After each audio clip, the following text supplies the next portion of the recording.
Hi everyone, welcome back into another video. One day until MGP starts, so a little ride out just to get familiar again with the bike. A little shakedown. It's been a while since TT. Weather looked pretty awful this morning, but it's brightening up a little bit now, so come along for the ride. Let's go and have a look at the course.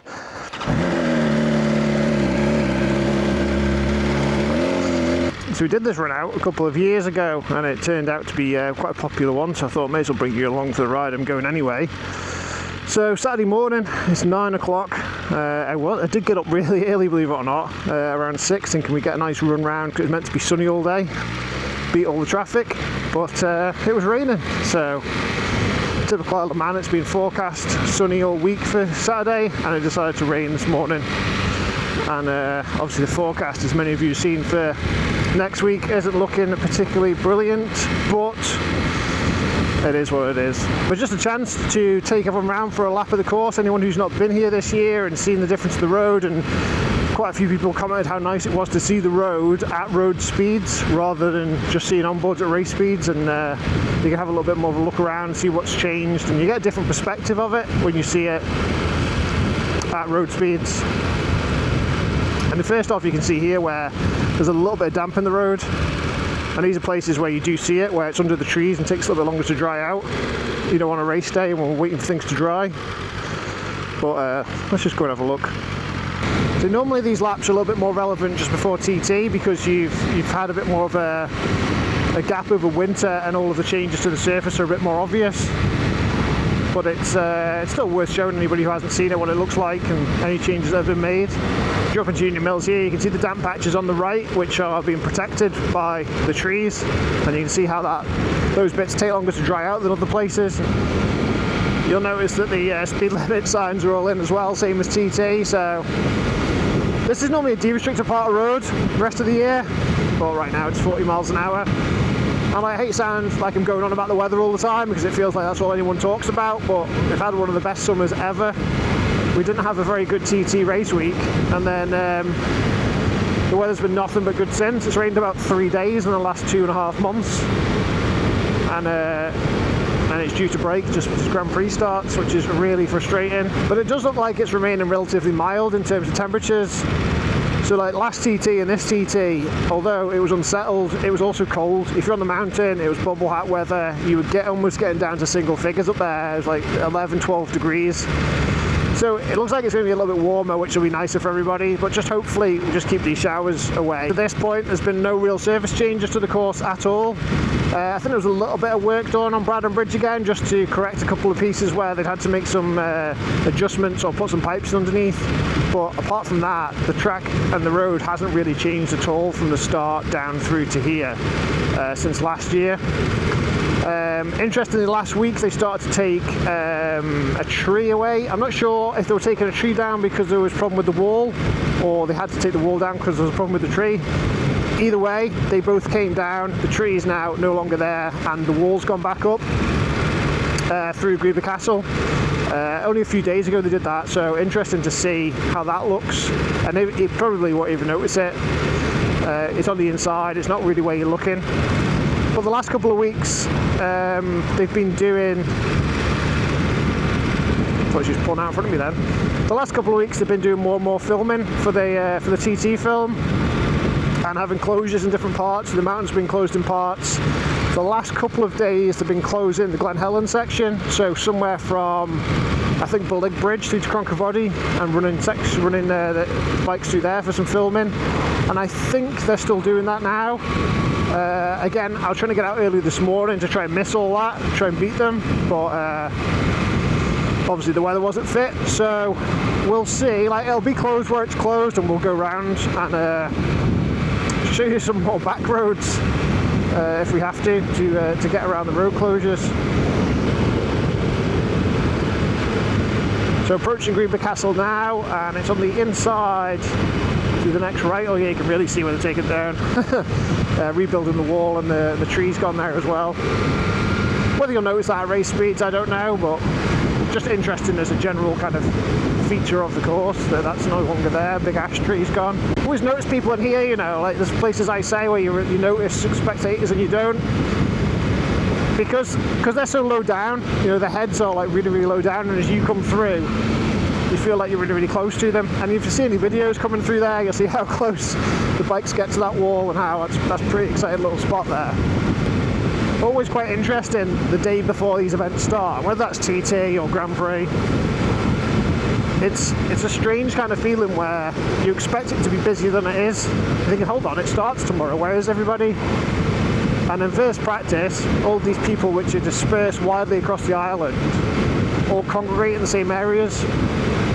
And Gorsley is always one where there's always people. And so tomorrow, it obviously won't be full because it's the first day of practice and it's Grand Prix, not the TT, but you're surprised how many people will be on the hedges tomorrow, especially if it's a nice day. It's not due to be a nice day, but hopefully people get out and have a watch. No road closure sign yet, but I'd expect it at Bowlig. No, looks like it's open. That's nice, get a run through Glen Helen. Any of you guys who watched any of the live footage from TT, from the aerial shots, you could see how much more open it was through here.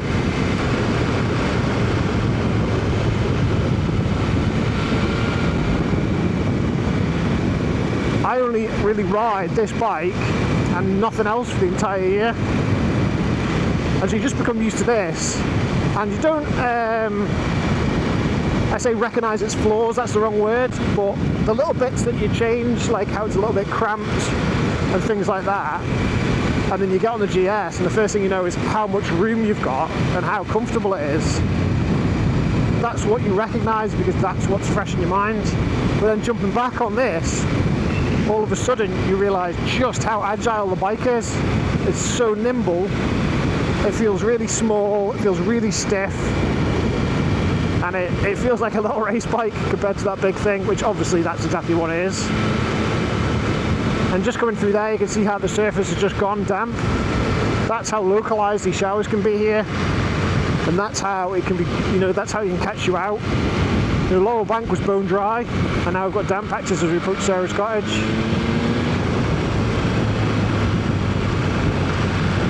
And that's why sometimes you're sat on the hedge and things get stopped or there's a delay and you're like, how can there be a delay? If literally a mile, 2 miles up the road, it can be completely different. See how much open it is here? Taking all the trees out on this side. And visually it's different, but it does allow the track to dry quicker in that section too. So anybody watching this who's never actually been to the island and you've never actually ridden the course or seen it, no video ever does it justice for places like this where you're coming down such a steep hill. Bray Hill's the biggest extreme example of that, but Bargarrow Hill too. Also, the compression in the bottom, even at 50 miles an hour, it's a little bit of a, but when you're flying, it's so harsh there. And then the exit here is so bumpy. Again, it just doesn't do it justice, and all the stabilisation. The camera obviously won't show any of it, but you can probably just hear from my voice how it starts to shake just from the bumps at 50 miles an hour. It does smoothen out now before the 13th, which is huge, but then you see again we're back to the damp areas. So there's a little bit of, I say course knowledge, you know, people who knew where damp and dry patches were likely to be from experience. Like the advantage of experience has been taken away in the last 20 years with not going out in conditions that aren't completely dry. Now there's like some exceptions to that where they still will go if it's a little bit damp and they'll make you aware of the areas. But the real knowledge that the older riders had, the more experienced riders had of where these patches were likely to be, and so they could, especially on a first lap when you haven't had a chance to see it, where they can attack in the right places and be cautious in the others, that's been taken away a bit, and obviously all in the name of safety. But that definitely has something that's been taken away from the event. Now the guys who run at the front are the experienced riders anyway. I mean, they always are really, bar the odd newcomer who might feature in the top 10. the guys pushing for the wins are the guys who've got the most experience just of the course, and not just to do with the damp patches, to do with wind, to do with where it can be hot, where things you get increased or decreased grip depending on temperatures, all sorts of things like that. I still think it's amazing that we get to race through this village as fast as you want. Try and take yourself out of it. Imagine it had never happened, the TT, and someone says we're going to race bikes through here. Well, like, what, push bikes? It's like, no, we're going to race 200 horsepower motorbikes through here. You'd be locked up for having a thought and suggesting it. They think you were crazy. And just a reminder to anybody, cycling obviously no problem at all, but not on the mountain. Cycling is illegal on the mountain during this period. There's been a few arrested over this week about it, so obviously if anyone's listening and you didn't know, now you do. It's a great little spot there, isn't it? So we've got our diversion here. So this is where they must still be doing some filming, I'm guessing around Alpine and Ballaugh Bridge. So, a bit of a detour. So if any of you guys who've never been down here before, this is going to be the back roads from Rencullen, I'm guessing through to Ballaugh Cronk.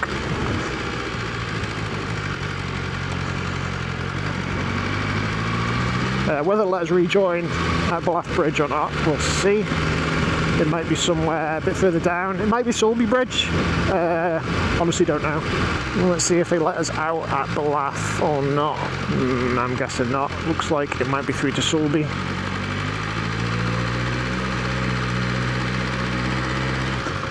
Yeah, going to be carrying on through to Sulby.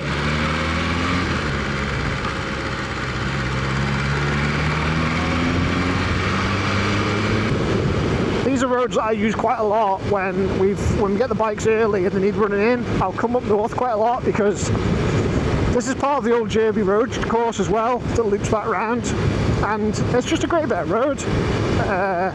Not a lot of people seem to use it. People tend to just stick to the course, but it's a great piece of road. There's loads of bits up here which are good, and once you get really far up towards the very far north, it does become a little bit narrower as you get towards the point there. But scenic wise, like really nice. Always recommend heading up there if you're over visiting. The road surface is generally good as well, so yeah, if you're ever over and you just want to get off the course for a while, a lot of people seem to go down south, but I suppose in terms of little villages and towns, there's a bit more going on down there. If you're just looking for some good roads to ride, north of the island's probably the best. So we can get on at Sulby Bridge.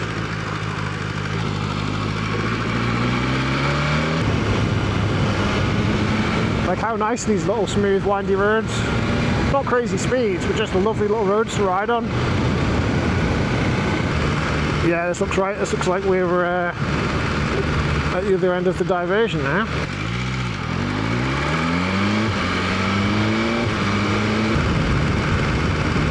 Another diversion. So they must be doing more filming further on, or they're doing some road works. Oh, this has turned into a bit of a nightmare now. Go around. Right, it says we can carry on. We're good. It's kind of surprising how much of the course they've had access to for the filming. Obviously they were using the closed course to do laps during the TT, but you're obviously limited to quite small little windows of time to do that. But obviously you can get a big continuous run of fast riding. And then obviously been closing small sections over the last few weeks to keep going over and over and over the same little bit, but sort of as many times as they want, like 12-hour days. And some new servicing done here as we approach Milltown. And someone walks out in front of me. That was a bit strange.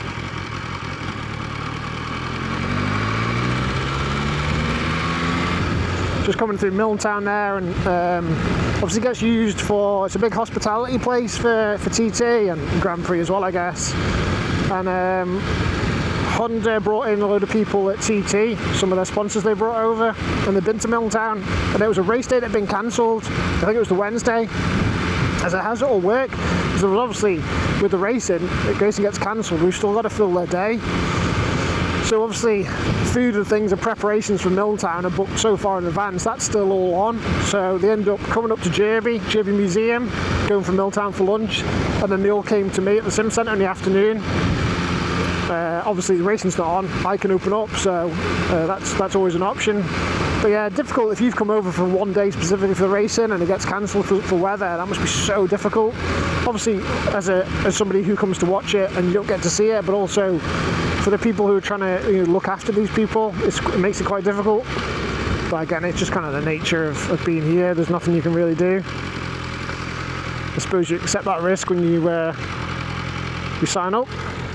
But on that note, if we do get good notifications of cancellations to race days, we will be opening up for some sim racing if anyone's interested. And as the sign says there, it's two-way traffic. So again, like I said about the cyclists before, it is illegal now to cycle on the mountain section. You have to remember that this is two-way, especially if you're a TT visitor and you're so used to it being one-way. It's two-way traffic now, and it needs respecting. People ask me, like, why is it one-way for TT and two-way for Grand Prix? It takes a lot of work to set this thing up for a one-way system every single day. They've got to take the cones up and put them back out. It's got to be manned in a different way, and obviously just leaving it two-way, it's just the same as it always is. It just remains a road the same as any other time. As soon as the rest of the course opens, this opens, nothing changes. It takes no extra manpower. And at the moment, it's not proven to be a problem. It would only be a problem if it became really, really busy, like the TT did. And then you can justify the extra time and cost of turning that one-way system on. At the moment, it's not, so that's why it stays two-way. And obviously, it helps people on the island get around, that the mountain's two-way and it's open earlier.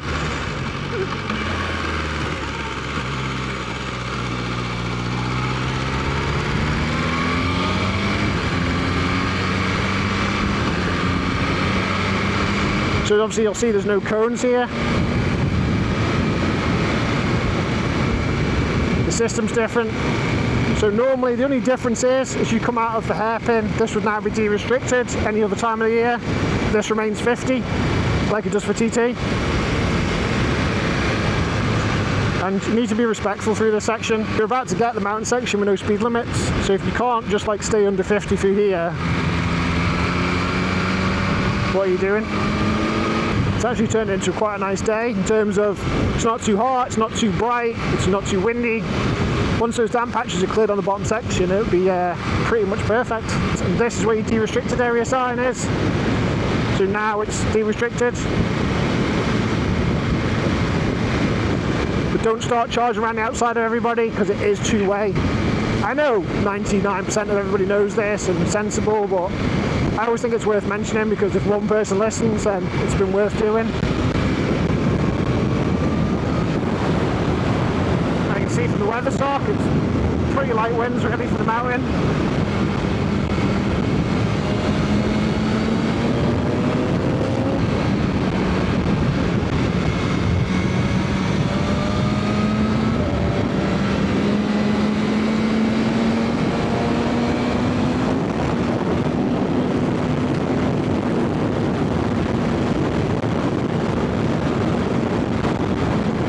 Whole new patch of tarmac that's gone here on the way into Brandywell on the right hand side, so that's where the bikes are going to be, over on the right. And as they cross over an apex, we've got an entire piece of new tarmac which covers the whole corner. They're just around the 33rd and they approach into Keppel. This was a section that's been addressed over winter and has been resurfaced and is a lot nicer now. I'll just nip past this car and show you.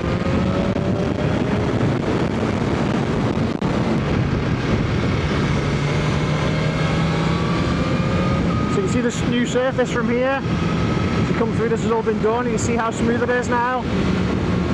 It's like a brand new racetrack. It's unbelievable.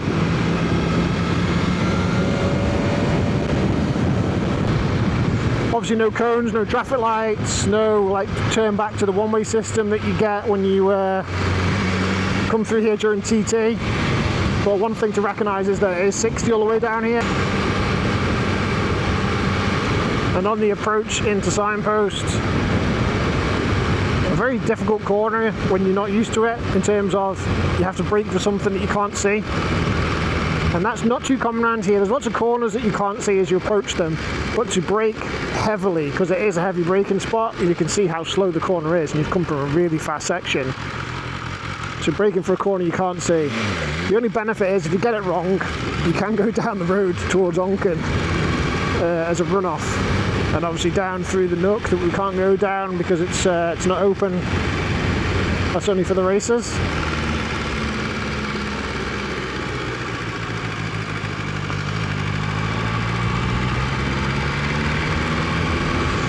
Looks like the sweepers in there doing a little bit, because again, as you can imagine, it gets absolutely no traffic all year, and obviously gets all swept up before TT. But even between TT and Grand Prix, you've got 8 or 9 weeks worth of just accumulation of leaf matter and just moss and things that grow on the road, because again, it's a place that gets no sun, so it just needs cleaning up because it is very, very slippy in there. That's us back at the grandstand to finish a lap, one of the slowest laps I'll ever do, with all the speed limits up and the diversions, but still nice to get out for a run. Tomorrow, lunchtime, roads close. On a Sunday, obviously we don't close the roads in the morning because of churches, so lunchtime closure, early afternoon start for newcomers. Then I think everyone's getting out for basically an untimed session, and then it should all be opened up by 4:30, 5 o'clock. Before we close again for Monday, Tuesday, Wednesday, Thursday evenings, obviously all weather dependent. Friday day, and then racing Saturday, Monday, Wednesday, Friday next week. So, like the old TT schedule used to be, with obviously just the Friday and Thursday a practice week flip round for the daytime session. But yeah, I mean, obviously if we had 2 amazing weeks of weather forecast, it would be a different story. But we're just going to have to work our way around the weather, get in what we can get in, and just make the best of it. Nice to get back out on the bike, nice to get a run round. Doesn't take long before you get a nice little feel back for it. Such an amazing little bit of kit. But I'll leave that there. I'll try and do some videos through the week as we get an update through Grand Prix. But until then, thanks for watching, and I'll see you next one.